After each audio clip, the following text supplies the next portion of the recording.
Ayan guys, sa amin kami galawag shoutout ano. So, pasyal tayo dito sa Pasig River Esplanade. Okay, malapit ng Valentine's Day. Itong lugar na to. Tingnan natin kung gaano karami ang nag-date sa February 14. So ngayon, ang ating mission ay pasyalan ang Pasig River Esplanade na ito. Ikotin natin, tingnan natin kung gaano karaming tao na mamasyal ngayong Lunes. So Lunes, sabi nga, Lunes na nakakainis. So tara guys, pasyalan natin. So no need to explain naman kung anong tulayan, alam ko at alam nyo na. Pero sa hindi pa nakaalam, yan po ay Binondo Intramuros Bridge. So pag sa Chinese New Year talagang mapupuno ng tao yan.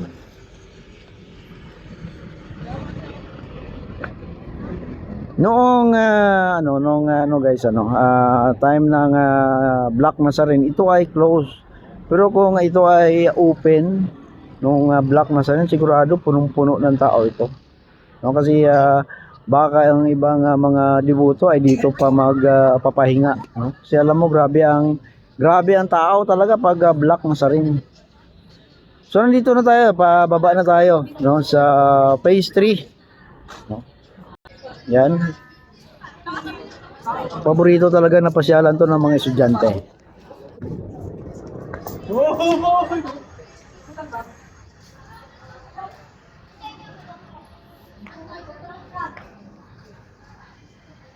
Yan, no. So medyo makunti ang tao ngayon, kasi Lunes nga, di ba? Pero pakita pa rin natin. Kung napansin nyo rin, may mga signage na, no? Ito kasi guys, ay na-turnover na ito sa formally, na-turnover na ito sa Intramuros. So ibig sabihin, ang Intramuros na nagmamanage ito. So ang Intramuros naman, yan ay sa ating government, no? Local government. So ibig sabihin, itong area na to ay yung mga repair, renovation ay sa Intramuros na, no, administration. So sa hindi pa nakapamasyal dito, no, punta lang kayo dito. Yan guys, so Pasig River Esplanade, Intramuros. Kasi part ito ng Intramuros. Yan po ang Plaza Mexico. So napakahalaga din yan, ang role na ginampanan yan. So itong bahagi na to ay bahagi ng Intramuros. So sa kabila naman, sa doon banda sa may Arroceros Forest Park, I don't know, baka yung Arroceros Forest Park na rin na magmamanage, no? Depende sa madaanan ito. Kasi kung national, siyempre alam mo naman national, hindi talaga yan magampanan dahil marami, no? Or doon sila sa mga ibang proyekto. So ito naman napakaganda naman kasi pag local ang umahawak, matutukan talaga nila araw-araw o oras-oras, no? Magtalaga lang sila ng mga tao dito. At saka nakakatulong din naman sa kagandahan ng mga lugar, no, na madaanan ito. Yan ang mga stall, oh. So napansin ko yung iba, wala talagang kumakain kasi Lunes nga. And then hindi naman lahat ng stall ay may mga bumibili, no? Depende sa tinda yan.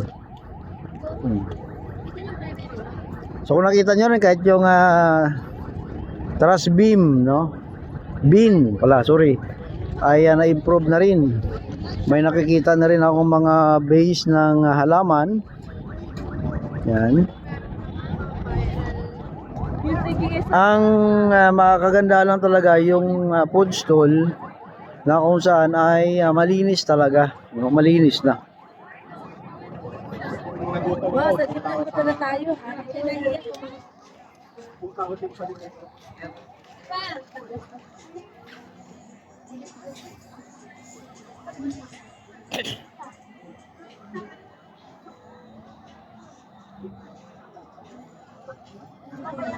So, kapansin-pansin nga na wala talagang tao. Kasi wala masyadong tao. Ano? Kasi nga, Lunes na araw. So, yun yung point ko So, kung ganitong konti lang ang tao, thinking na yung mga stall na yan na may upa, kung malaking upa, hindi talaga makabawi. Kahit sabihin pa na umabot sila ng madaling araw dyan. Kasi madaling araw, wala naman talaga mamasyal ito na madaling araw. So, ngayon, mayroon kasi alas 6, alas 7 pa lang. Pero madaling araw, wala nang mamamasyal dyan.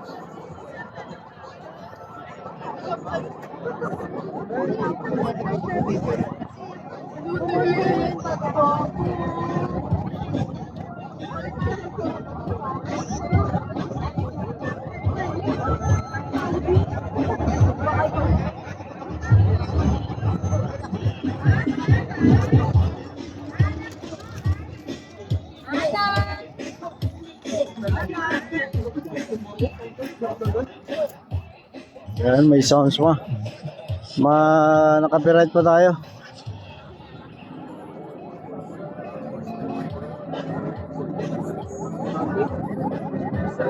Wala na sa ano, wala na sa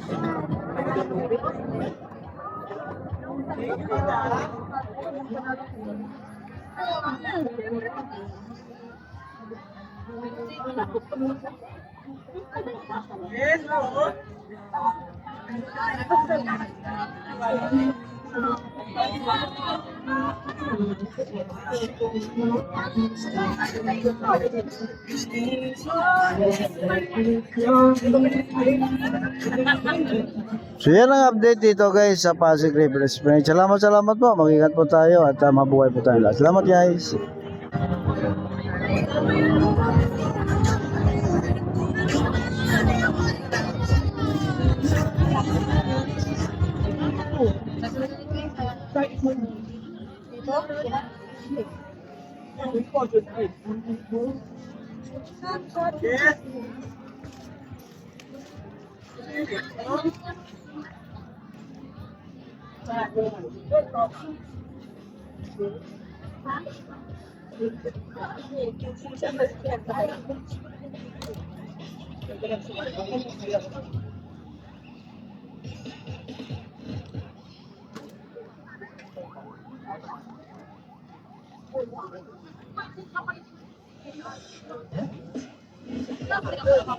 Dapat meron dito yung magbubuti muna pa.